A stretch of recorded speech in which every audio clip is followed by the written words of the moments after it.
there are just things that you need a human being for that are like information, like task oriented, but not routine. So like recurrent AIs haven't been actually trained to do it. Even in time, if they do become trained to do like the non-routine things, we're still going to need, human beings, because what are organizations serving if not human beings? And as long as organizations are serving human beings, we are going to need human beings on the inside of organizations. Yeah. There are many things that you do in business that you may do the research to first set it up, but then it's just about whether or not they treat you right. Yeah, I agree with that. And whether or not you like your sales representative or feel good when you walk in. So there's like a human connection that happens that basically perpetuates a customer relationship that AI also cannot completely take over. Right. And so that's the point that I would make on the customer side. On the employee side, it's very similar. I mean, like the main reason why people, and there's, by the way, a podcast coming out on this as well, like people would actually take lower salary, many people, to fire their boss. And I say that not as a replacement for AI, but as a symbol of just like how incredibly important a good relationship with a boss is. And how, like, if you have a good relationship with, like, I've had so many conversations over time with people who really were probably at a level where they were bored with what they were doing because they've been doing it so long, but didn't want to leave because they loved their boss. Sure.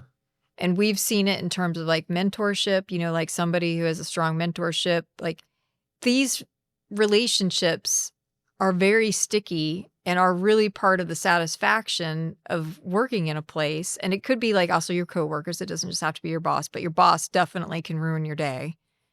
And AI, like there's like this thing with AI taking over management.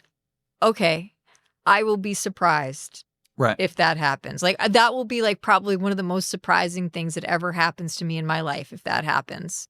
Right. Like nobody. ChatGPT is really kind to me and really makes me feel good about my ideas. But I'm not growing with ChatGPT. They're facilitating, they're helping me work at the top of what I'm already capable of. They're not taking me to the next level. And that may be helpful. It may be good information. It may save me a tremendous amount of time. But I'm not looking forward to seeing ChatGPT. Like I don't have any feelings about ChatGPT. I think you have feelings. Well, I mean, I do like ChatGPT, but I don't miss ChatGPT. Yeah, I think it's you use a good word. It's the stickiness, right? A lot of the drive with technology and business is for this word efficiency. And yet a lot of what happens in management is inefficient. I see where you're going there, but keeping your employees, it may take time to build the stickiness and like that may not be directly impacting the bottom line. Sure. But actually, if you're reducing turnover, you're actually more efficient. And also, if you like your boss, you're probably going to be willing to be influenced by your boss, which means you're all on the same page, which is actually increasing efficiency. Yeah, in the long run. Even in the short run. Like, I mean, you got to get to the stickiness, but like, if you're willing to be influenced by your boss, your department, and that's widely felt in your department, you're operating more efficiently. I agree. To get there, your boss had to pour time into you. Yes, but it actually doesn't take all that amount of time. Agree. It's not a huge time investment to get to the initial stage where you know that you have somebody that you trust and that you respect and that you're willing to be influenced by. If I mean, like obviously there are differences in capabilities among managers, but like really it's just a few important interactions and then you get there. Whether or not you blow that up or not, that's a different story. So it's not, now you're going to have to continue to do it over time. You're going to have to continue to show up and you're going to have to continue to reinforce that they're your people and that you're looking out for them and want the best for them. But again, like it's not a lot of time, even if it's happening over a long period of time and needs to continue to happen. Yeah. And the benefit of it is massive. Yep. I mean, we have been in places where people have hated their bosses, and while the bosses were there, they did what they said, but the second that the boss was gone, and hey, you know, bosses shouldn't just be sitting there watching you. They got other jobs to do other than control. The second they're gone, those employees are doing whatever they want or intentionally sabotaging the boss because the boss has been great. Yeah. And I don't dispute any of that. There's probably going to be a temptation for managers to think they can save time with an AI type troubleshooter for their people. Oh, that sounds terrible. Well, you think about the work that we do with coaching, and I have absolutely no concern that any of the coaching that we do will ever be replaced by AI for the same reason that we talked about call centers will never go away. Yeah, I know that people, because this is similar, not that we're doing therapy, but we are doing like management coaching. I think it's similar to like the discussion that's happening right now about AI being a therapist.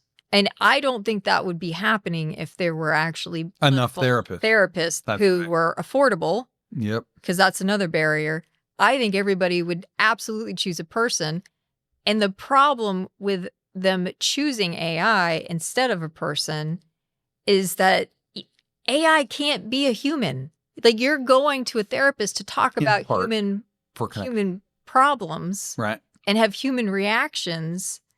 And it may be able to help you take the scramble inside your head and get it more clearly out of your mouth so you can communicate your problems. But ultimately, you have to actually communicate those problems to a human being, and AI isn't going to be the prep guy. It's like when we were teaching in universities, we used to always, the two of us, used to always joke around about the communication class that was public speaking because, like, they wouldn't have any actual public speaking. As soon as the students could, they would go to a one-on-one coach and not actually do the thing. Even worse, as Right. soon as these phones came out, Right. they'd video themselves, their public speech, and the professor would be grading it. That is not public speaking unless you're standing on in front of all these people, Scared. being judged, Yep. being scared, and having to remember you're not practicing public speaking. And the same thing with AI being any sort of coach, any sort of therapist. Like, you are basically getting the scramble out of your head through your mouth. That's helpful. But until you're in front of somebody and you're risking your relationship and you're risking rejection and you're risking their judgment, you are not actually doing the thing that you need to do. Yeah, we used to say in the Army, it's probably the thing I think about more than anything else, train as you fight, which was you have to be actually doing the thing you're going to be doing to know if you're good at it or not. I think that's a problem. And to be clear, you're saying an important point. We're not saying that these AI bots are bad for therapy for people who wouldn't be getting therapy. Yeah. They're an improvement. Just saying, you get your head straight. If we had more therapists, that would be better than the bots, but the bots are better than nothing. The bots may be proven to be better than nothing. I think that's ongoing research, and the signs are encouraging. Similar to the robots with the elderly and the little talking seal. I don't know if you've ever seen this, but this is old. I mean, this is pre-ChatGPT. The little seals with the big eyes that they give to the elderly, and it does reduce loneliness in the elderly. Right, which you'd still rather be around a person, but at least you got – and hey, if there had been a good AI robot with your dad, we wouldn't have taken your mom out of the house, but we certainly would have probably put it in the house to, like, talk to him. It would have helped at some point. Right. Initially, he would have been like, what is this thing? Right. And a part of what may have worked for my dad was that he did have not only my mom, but two other caregivers coming in multiple days a week to give my mom. Yeah, the robot wouldn't have replaced them. Yeah. It just would have kept an eye on him. Fortunately, his dad was not a wanderer. Yeah. But it would have kept an eye on him. My dad had dementia. Yeah. Yes, his dad had dementia. I think it would have probably provided some peace of mind because his dad, out of habit, continued to go to the backyard pool and clean it out. And if he'd lost his balance, which people with Alzheimer's they start to have Depending on the bad kind. balance. Yeah. Yeah, the Lewy body. Yeah. And so, like a robot that could have kept an eye on him, that would have provided some peace of mind. We didn't know if he was going to be a wanderer initially. I mean, I bought alarms for all the doors. So that way, anytime they opened, they'd sound. Fortunately, he didn't actually have a desire to ever leave home. Yeah.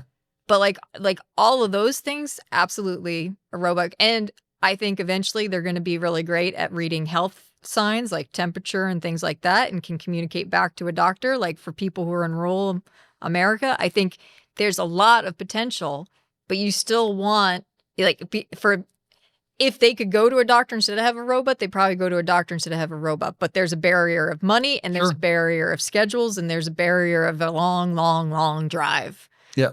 And so they can fill in the gap, and they're better than nothing. But to say that they're going to just outright replace some of these jobs, it just isn't. I just don't see that happening. Yeah. I'll stand by a prediction that most humans will want their significant health care delivered by another person, at least the important parts of it. And then there's going to also be a survivorship bias. Go back to this idea of why I don't think call centers go away, why I don't think any of the work that we do in coaching goes away, is that people will be running it by GPT and it won't work. Yeah. And so let's say it works for, pick a number, let's be AI generous. For 80% of the things that people want to call Verizon for, they can figure it out on AI. That's great for the customer. That's great for Verizon. That still leaves the 20%. And if 80% of the things people want to reach out to us for, they're able to do with AI, that's great. There's still going to be a non-trivial percentage of problems and challenges that are going to be beyond the reach of the AI, I think, even no matter how clever it gets, because of the things like creativity that you were talking about. And that doesn't mean that the AI I know can make music, AI can write poetry. I understand that. I think that there will always be a percentage of cases that eludes AI and requires higher level human thought.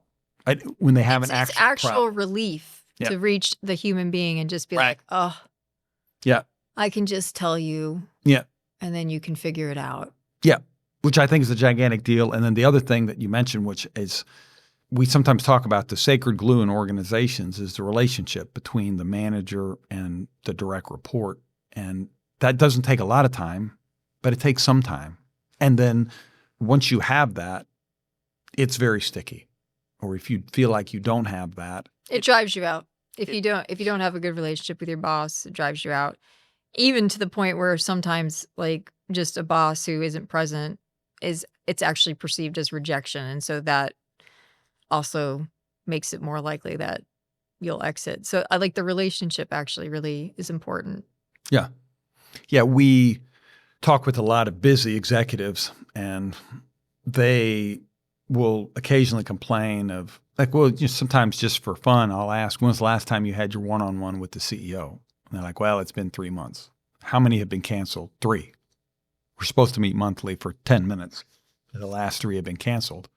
And so it's all right. I mean, these are some of the first things to go, just as a reminder, as we're having this AI conversation, of the importance of having some, not a lot, 10 minutes, 15, depends on if there's anything going on, but some one-on-one time, uninterrupted, with the people who you supervise to talk about the most basic stuff. Well, I mean, just think about that for a second, because I do know it happens all the time, and I definitely don't think it's intentional, but what are you saying to an employee when you perpetually cancel the meetings with them? You were telling them that they are less important than everything else you're doing. And yep. I think recognizing that might change whether or not you do that in the future, because that employee is carrying a huge load that you do not want to have to carry. Yeah. Yeah, I mean, if you feasibly can't meet your employees every month for 15 minutes, then either, obviously cut your span of control. That's easier said than done, or just cut the meetings to 6 times a year, but make them. Yeah. And if you have to adjust them, but don't cancel. Right. And I totally agree that if you're having a bunch of meetings in a row where there's nothing that's really happening, you're probably meeting too frequently. Yeah. But you do need to have like a bare minimum, like Yeah. a once a quarter meeting.